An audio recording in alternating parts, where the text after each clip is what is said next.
불평이 놓치게 만드는 세 가지 감사, 기도, 기회. 불평이 놓치게 만드는 세 가지 감사, 기도, 기회라는 제목으로 하나님 말씀 증거하도록 하겠습니다.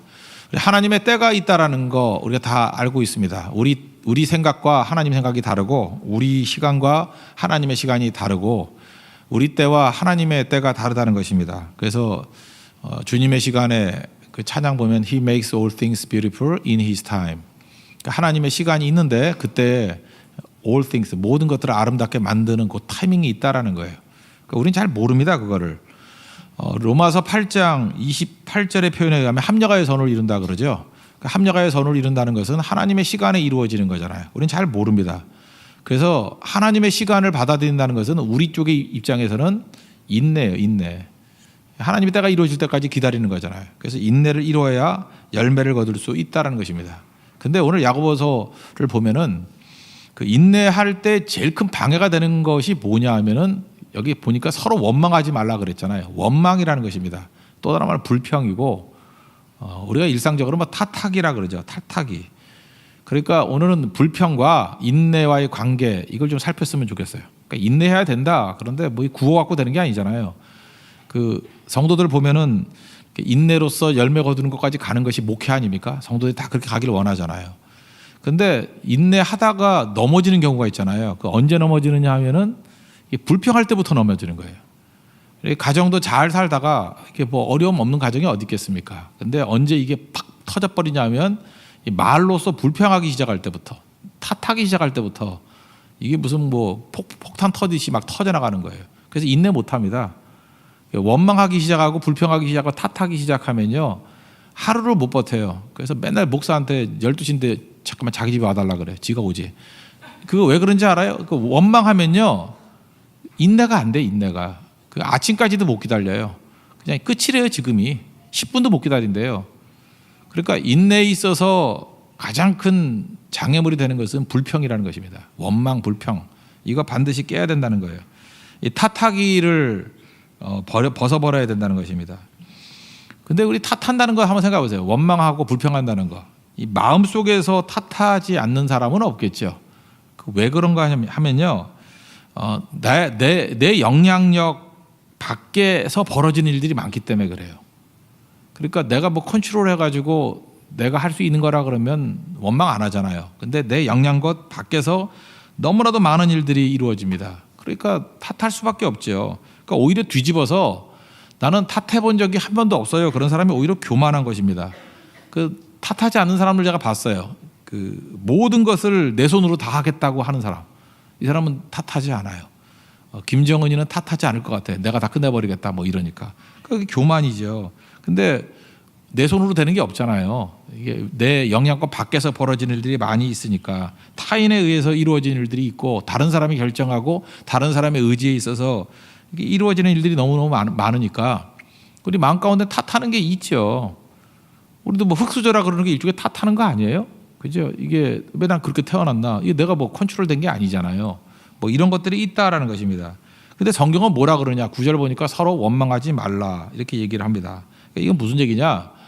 탓할 재료들이 있지만 그것이 그 불합리하고 정의롭지 못한 것들이 분명히 내 주변에 굉장히 많이 벌어지게 된다는 것입니다. 그런데 그것을 내 안에 머무르게 하거나 표현하는 것 하지 말라는 거예요. 오늘 이 원망 이런 거 보면요, 우리가 자연스럽게 이 원망이 나오는 건 그건 어쩔 수 없습니다. 우리가 자연스럽게 분노하는 거와 똑같죠. 그래서 에베소에서는 뭐라 그래요? 그 화를 내되 분을 내되 죄를 짓지 말며 그 해가 지도록 분을 품지 말라 이런 얘기가 나오잖아요. 그러니까 이 자연스럽게 오는 거를 다 나쁘다고 생각하는 게 아니고, 이게 마음속에 머물게 만들거나 이걸 표현하게 만드는 것은 올바른 게 아니라는 것입니다. 이 원문 뜻도 보면요, 습관적으로 투덜대는 걸 말해요. 그게 원망입니다. 습관적으로 투덜대는 거. 내 의사를 표현해야 되잖아요. 근데 어떤 사람은 감사로 표현하는 사람이 있고, 이렇게 찬송으로 표현하는 사람이 있는 반면에 어떤 사람은 항상 불평으로 표현해요. 난 이것도 싫고 저것도 싫고 뭐 짜증내면서. 그 의사 전달은 돼요. 아, 저 사람 저거 싫어하는 거구나. 근데 뭘 좋아하는지 모르겠어요. 그래서 한참 지나봐야 이것도 싫고 저것도 싫고 저것도 싫고 다 싫은 것 같아. 그러니까 그 사람에 대해서 이렇게 매력을 잃어버리는 것 같아요. 그러니까 쉽게 얘기해요. 나 뭐 좋아한다고. 나 이거 받아서 너무 감사하다고. 그래서 그런 사람은 선명하게 의사소통이 잘 되는 거야. 저 사람 좋아하는 게 뭐고, 저 사람이 기뻐하는 게 뭐고, 저 사람이 감사하는 게 뭐다. 그러면 뭐 쉽게 그냥 만족시켜 주잖아요. 이렇게 뭐 20곡이 넘듯이 하지 않고. 근데 우리는 나름대로 간접적으로 접근한다. 또 자기는 또 겸손하다고 생각해서 불평식으로 이렇게 표현하는 경우가 있다는 것입니다. 이게 인내하지 못하고 넘어지게 만드는 일이라는 것입니다. 여기 지금 야고보서 5장인데요. 야고보서를 이렇게 쭉 읽어보면은 모든 성경이 다 그래요. 앞에 있는 것을 전제로 해서 5장이 나오는 거예요. 그래서 5장 얘기를 그냥 5장만 읽으면 안 되고 앞부분에 벌써 했던 얘기들이 있거든요. 그러므로 5장의 결론을 내리는 거예요. 서로 원망하지 말라. 근데 앞에 무슨 얘기가 나오냐면 뭐 몇 가지만 살펴본다면 2장에 보면요. 그 불합리한 일들이 나와요. 어떤 화려한 옷을 입고 교회에 나타난 사람들은 잘해주고 앞에 앉으라 그러고, 가난한 사람들은 저쪽 가서 뭐 대충 앉아라, 뭐 발등상에 앉아라, 뭐 이렇게 했다라는 거예요. 그러니까 이건 불합리한 거죠. 이런 거에 대해서 우리가 불평이 나올 수 있어요, 없어요? 있죠. 그런 얘기를 쭉 얘기해요. 그럼에도 불구하고 서로 원망하지 말라, 그런 얘기겠죠. 또 5장에 넘어오면요, 5장 4절에 앞에 보세요. 추수한 품꾼에게 주지 않은 싹이 이렇게 소리 지른대요. 그러니까 뭐 임금 떼먹고 하는 사람들이 있다라는 거예요. 그것도 믿는 사람들이. 그러니까 이런 거에 대해서 눈 감고 있으라 그런 얘기가 아니에요. 마틴 루터 킹 주니어 같은 사람은 그 사회적인 부조리, 뭐 인종 차별 이런 거에 대해서 싸웠잖아요. 지금 그것까지도 불평하지 말라 그런 뜻이 아니라고요. 그러니까 이런 모든 것들이 있음에도 불구하고 개인적인 성향을 얘기하는 겁니다. 투덜대는 자세로 살지 말라는 거예요. 투덜대는 자세로 하는 게 아니라 이건 사회적으로 이걸 시정해 나가는 쪽으로 싸움을 벌이는 것이지 투덜대는 게 아니라는 거예요. 그리고 우리 인생 가운데도 투덜대는 모습으로 나가는 것이 하나님께서 원하는 모습이 아니다. 그래서 원망, 불평, 탓하는 방식으로 하나님께서는 살기를 원하지 않는다는 것입니다. 이 탓하게 되면은 일단 영적으로 건강이 안 좋아지는데, 이 탓하기 형식이 이렇게 나타나요. 이거는 하나님 믿지 않는 태도이기 때문에 탓하는 게 잠깐 나온다고요. 그 대표적인 게 너 때문에 이런 생각이 있죠. 그래서 원망하는 거죠. 너 때문에. 책임 회피입니다. 그러니까 너 때문에 그렇다 그러면 마음은 편하겠죠. 다 너 때문이래요. 다 너 때문이야. 그래서 모든 것을 다 전가한다는 것입니다. 이게 이제 원망과 불평의 원인이라는 거예요. 또 하나는 이런 사람이 되게 많아요. 내가 변할 때까지 나는 행복하지 않아. 뭐 이런 거죠. 그 되게 멋있는 것 같이 보이는데 굉장히 웃기는 인생이죠. 자기 행복을 남에게 거는 거 아니에요. 네가 뭐 할 때까지 나는 행복하지 않아. 맨날 그러잖아요. 뭐 남편 같으면 아내가 변할 때까지, 그 아내는 남편이 변할 때까지, 뭐 부모 같으면 자식이 뭐 할 때까지. 제가 이제까지 보니까 불행하게 사는 사람의 특징이 뭐냐면요, 뭐 자식이 좀 이렇게 어려움이 있어요. 그럼 자식이 뭐 할 때까지 이런 거예요. 그러니까 자식이 뭐 예를 들어서 뭐 대학을 못 갔어요. 대학을 갈 때까지. 그럼 언제까지 행복할 거예요? 나중에 취업이 될 때까지. 꼭 그런 식으로 나간다고요. 그러니까 원망이 나오고 불평이 나오는 거라고요. 하나님과의 관계 속에서 나가야죠. 그 자기가 생각하는 뭐 대학이라든지 뭐 취업이라든지 그게 인생의 뭐 모든 걸 다 말할 수 있는 건 아니잖아요. 자기 생각이에요. 그러니까 뭐 할 때까지. 여기서 원망과 불평이 떠나지 않는다는 것입니다. 그러니까 원망과 불평을 하게 되면 나타나는 현상이 뭐냐? 오늘 세 가지가 떠난다 그랬잖아요. 감사가 떠나갑니다. 감사가. 그 이스라엘 백성들 보세요. 그 출애굽을 해가지고 홍해도 갈라지고 광야에서 먹은 것도 엄청 많았잖아요. 그런데도 불구하고 한번 불평하기 시작하니까, 원망하기 시작하니까 감사가 싹 사라져 버리죠. 10가지 재앙 승리했던 거, 홍해 갈라졌던 거 뭐 다 잊어버리잖아요. 그냥 원망해 버리잖아요. 그냥 뭐 먹을 거 없다고, 물 없다고. 그러니까 감사가 싹 사라져 버려요. 지금도 보면 우리에게 감사가 없는 게 아니고 불평하는 그 순간에 감사를 싹 잊어버리는 겁니다. 그러니까 얼마나 무서운 거예요. 감사가 없으면은 하나님의 축복도 없는데, 그 다음에 기쁨이 사라져요.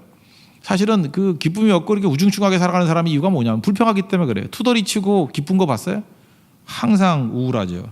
자꾸 투덜거리니까 성경은 이래요. 심판이 있다고. 그러니까 우리 인생에서 제일 중요한 게 감사, 기쁨인데 불평하는 그 순간에 이게 그냥 근원적으로 사라져 버립니다. 그래서 세 번째로 기회가 없어요. 기회가 안 와요.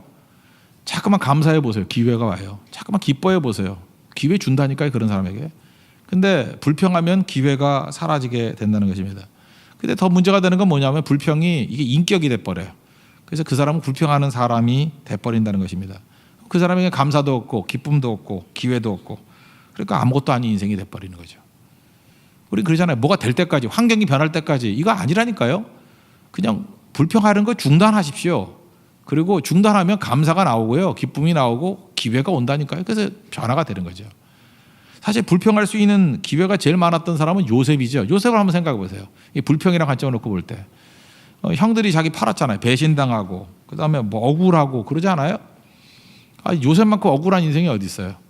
근데 그가 만약에 불평했다 그러면은 일단 감사가 사라졌을 거고, 감사는 아예 없을 거고, 그죠? 기쁨도 아예 없을 거고, 그럼 기회도 없을 거 아니에요. 그럼 거기서 끝나는 인생이었다고. 근데 요셉은 불평하지 않았죠. 불평하지 않았다고요. 근데 얼마든지 불평할 수 있는 요소는 있지 않습니까? 내가 하나님 이렇게 나를 버렸으니까 나는 거룩을 다 버리겠습니다. 내 멋대로 살겠습니다. 그리고 내가 이렇게 된 건 다 너 때문이야. 그러면서 아버지도 원망할 수 있겠죠. 그놈의 채색 옷은 왜 입혀가지고 나를 그렇게 만들고, 형들도 원망하겠죠. 그렇다고 또 나를 이렇게 죽이냐? 그죠? 보디발의 아내 원망할 수 있겠죠. 그 아줌마 뭐 이러면서. 근데 그러면 이게 힘들어지는 거죠. 그 다음에 또 애굽의 제도도 그러겠죠. 보디발도 이게 뭐야? 애굽의 제도가 이게 뭐야? 이게 억울하지 않아? 이 시스템에, 사법 시스템에 문제가 있어. 나라 탓이야. 그럼 감사도 기쁨도 기회도 다 잃어버렸다는 것입니다. 그러면 나중에 꿈도 잃어버릴 거 아니에요. 하나님 무슨 꿈은 무슨 꿈이야? 개꿈이지. 그죠? 그리고 하나님도 거부하고, 그 다음에 뭐 원망하다가 이갈다가 감옥에서 죽었을 거예요 아마. 우리 그렇게 살면 안 되겠죠. 이게 최악의 상황에서도 불평이 없잖아요. 그러니까 여러분들 지금 내가 불평하는 건 나를 죽이는 거예요. 주변 사람을 다 죽이는 거라고. 여러분 불평 얘기를 듣고 넘어지는 사람이 얼마나 많은지 알아요? 예를 들어서 한 리더나 간사쯤 되는 사람이 불평해 보세요. 양대 다 죽이는 거예요. 그 얘기 듣고 퍽퍽 쓰러지는 거예요. 그러니까 불평은 나만 죽이는 게 아니라 가족도 죽이고 공동체를 다 죽이는 것이 될 수 있다라는 것입니다. 그래서 오늘 8절 9절에 보니까 뭐라 해요? 주의 강림이 가깝다. 주님 바라보고 견디라는 거죠. 그 다음에 심판주가 있다고, 원망하지 말라고, 심판주가 계시고 심판하게 된다는 거예요. 하나님과의 관계에서 풀어나가라. 무슨 얘기입니까? 하나님이 주인 되신다는 거죠. 하나님이 우리의 삶을 이끌어 가신다는 거죠. 그래서 불평으로 접근해서는 안 되고 오히려 엎드려서 하나님 앞에 기도하고 나가야 된다는 거죠. 그리고 11절 보니까 자비와 긍휼이 하나님이라 그러니까 최종 승리를 주신다는 겁니다. 우리에게 자비 주시고 긍휼 주신다는 거예요. 그래서 제가 일부러 여러분들께 좀 이렇게 러프하게 지금 설명을 한 거예요. 불평하면 안 된다니까요. 그냥 불평할 때는 입 다물고 계시라고요. 하나님 입술에 파수꾼을 세워주세요. 다윗도 불평하려 그랬다고요. 그래서 위기에 딱 오니까 파수꾼 세워주세요. 우리 요즘식으로 한다면 입술에 지퍼를 닫아주세요. 그죠? 본드로 붙여주세요. 아니면 엑스트라 하는 마스크를 씌워주세요. 말하지 않는 게 되게 중요하다는 것입니다. 그러면 말하지 않다 보면 그때 이게 속에서 불이 올라오거든요. 그럼 하나님께 쏟아서 기도가 나오게 돼 있어요. 불평을 자꾸만 하면 기도할 힘이 없어요. 근데 침묵하고 있으면요, 이게 불이 올라오거든요. 그래서 하나님께 다 쏟아붓게 돼 있다고. 한나가 불평하지 않냐고 참으니까 기도로 나오잖아요. 그죠? 그래서 승리하게 되지 않습니까? 그래서 나중에 감사도 나오고. 사무엘상 2장이 감사 기도예요. 한나의 기도, 거기에 기쁨이 있고 거기 기회가 있죠. 사무엘만 나온 게 아니라 애들 5명 더 낳잖아요. 그래서 사무엘은 한 시대를 획을 긋는 사람이 돼버리고, 한나의 기도가 다윗 왕국 전체를 통틀어서 얘기하는 마음에 하나님의 법이 있는 자, 중심이 하나님을 향한 자의 기준을 보여줘요. 그게 하나님을 향하는 마음이라는 거예요. 한나의 기도를 다윗에게 적용해야 되고 한나의 기도를 그 이후에 왕들에게 적용하는 거예요. 그만큼 기준이 되는 모습이었다는 것입니다. 이유는 뭐예요? 원망하지 않고 불평하지 아니하고 하나님을 바라는 마음이 있었기 때문에 그렇다는 것입니다. 그러므로 오늘 핵심은 열매가 얻는 건데, 오늘 핵심 주제는 불평이라기보다는 인내. 근데 인내의 한가운데 서로 원망하지 말라가 들어갔던 이유는 뭐냐? 불평하고 원망하면 절대로 인내할 수 없다라는 거예요. 그래서 여러분 인내력을 키우기 위해서 꼭 해야 될 일이 뭐냐면 이 불평이 사라지는 모습이 꼭 있어야 된다는 것입니다. 인내가 있어야만 거둘 수 있다는 것입니다. 7절을 보십시오. 그러므로 형제들아, 주께서 강림하시기까지 길이 참으라. 보라, 농부가 땅에서 나는 귀한 열매를 바라고 길이 참아 이른 비와 늦은 비를 기다리나니. 농부를 보라는 거예요. 농부가 어떻게 해서 열매 거두죠? 인내하니까 거두게 된다라는 것입니다. 여러분 그 주변에서 보면은 거두는 사람을 보면은 애쓰는 사람, 뭐 노력하는 사람 그런 거 아닙니다. 인내하는 사람이 거두어요. 우리 교회도 개척교회 아니었어요. 개척교회인데 마지막에 열매 거두는 사람은 인내하는 사람이에요. 마지막에 거두는 사람. 죽도록 고생한 사람 되게 많아요. 초창기 때부터. 근데 다 어디 갔는지 모르겠어. 그죠? 퍽퍽 쓰러진다니까. 마귀가 넘어뜨려요. 그래서 마지막까지 남는 사람이 승리자 되는 거예요. 근데 마지막까지 남기가 쉽지가 않아요. 이거는 뭐 짧은 몇 년 안에도 있지만 내 평생을 놓고 볼 때에도 그 주님 바라보고 인내하지 않으면 절대로 열매 거두지 못한다는 것입니다. 그래서 인내가 중요한 거예요. 여러분 직장에서도 그 사장님들 제가 만나보면 누구 뽑는지 알아요? 뭐 스펙 좋고 실력 있는 사람 뽑는 게 아니라 인내하는 사람 뽑아요. 너무 이게 딱 보면은 이 사람 1년도 안 다닌 사람 같이 보이는 사람이 있대요. 그럼 그 사람 빼버리거든요. 자기 이유를 모르지. 왜 나같이 괜찮은 사람을 안 뽑느냐? 뭐 학교인지 알아요? 회사에 유익을 주는 사람 뽑는 거지. 그러니까 인내거든요. 인내. 참을 수 있는 사람. 그러니까 자존심 너무 강한 사람 같은 사람도 안 뽑겠죠. 그리고 주변에서는 인내심 없는 사람들을 넘어뜨리기 위해서 마귀가 계속 시험 건다니까요. 그래서 자존심 강한 사람은 그걸 넘어뜨리고 또 깨게 만들어서 결국은 추수하는 자리까지 못 가게 만든다는 것입니다. 여러분 대부분 위인이라고 말하는 사람, 하나님께 쓰임받았던 사람들 한번 내용들을 보십시오. 결국 인내로 열매 거둔 사람들이에요. 바람과 함께 사라지다. 이 마가렛 미첼도 그 뭐 여러분 다 아시잖아요. 그 뭐 맨날 퇴짜 맞았다면서 원고 갖다 주면 제 기억에 뭐 9번인가 퇴짜 맞다가 마지못해 했던 게 이런 대작을 만든 거죠. 그 인내죠. 인내 안 했으면 다 넘어지게 된다는 것입니다. 연탄길 작가 이철환 씨도 마찬가지죠. 이 사람도 뭐 몸에 병도 많았더라고요. 이명이 뭐예요? 뭐 귀에서 소리가 나는데 왜 소리가 나는지 모르겠어. 그다음에 쇠소리가 나고 불면증, 우울증. 이유가 뭐냐? 그 책을 6번 냈는데 다 퇴짜 맞았대요. 퇴짜 맞아가지고. 근데 마지막에 그 받아들여 줬는데 저도 책 써봐서 알겠지만 이렇게 많이 팔리긴 힘들거든요. 1권부터 4권까지 360만 권 팔렸대요. 360만 권. 요즘에는 뭐 기독교 서적은 뭐 10,000권도 안 팔린다 그러는데 360만 권. 그저 이런 아마 이렇게 팔리기도 쉽지 않을 거예요. 근데 이분이 이렇게 얘기해요. 하나님 때문에 견뎠다고. 믿는 분인 것 같아요. 하나님 때문에 견뎠다고. 그다음에 아픔이 길이 되었다고. 인내예요, 인내. 그래서 여러분들 훈련 중에서 제일 중요한 훈련이 인내하는 훈련입니다. 우리 아이들 교육시킬 때도요. 뭐 지식 집어넣는 게 아니에요. 애들이 인내심을 길러줘야 돼요. 그래서 여러분 인내를 기르기 위한 훈련들은요. 무조건 해야 됩니다. 참는 훈련들. 인내가 능력의 인내가. 잘 참을 줄 알아야 돼요. 하나님께서 인내를 통해서 열매를 거두시기 때문에 그렇습니다. 러시아 속담에 그렇다 그러죠. 병사여 참으라 장군 될 거라고. 누가 장군 돼요? 참는 사람이 장군 되는 거예요. 똑똑한 사람이 장군 되는 게 아니고 못 참으면 다 도망치는 거고. 그죠? 참으면 계속해서 올라가서 장군 된다는 것입니다. 뭐 여러분 그런 얘기 들어봤잖아요. 어떤 회사에서 면접하는데 뭐 10분 내로 온다 그러더니만 뭐 2시간 3시간 있다가 왔대요. 그래서 하나씩 다 갚아버렸대요. 마지막 남은 사람 뽑았대잖아요. 이게 시험이라고. 인내가 시험이었어. 인내가.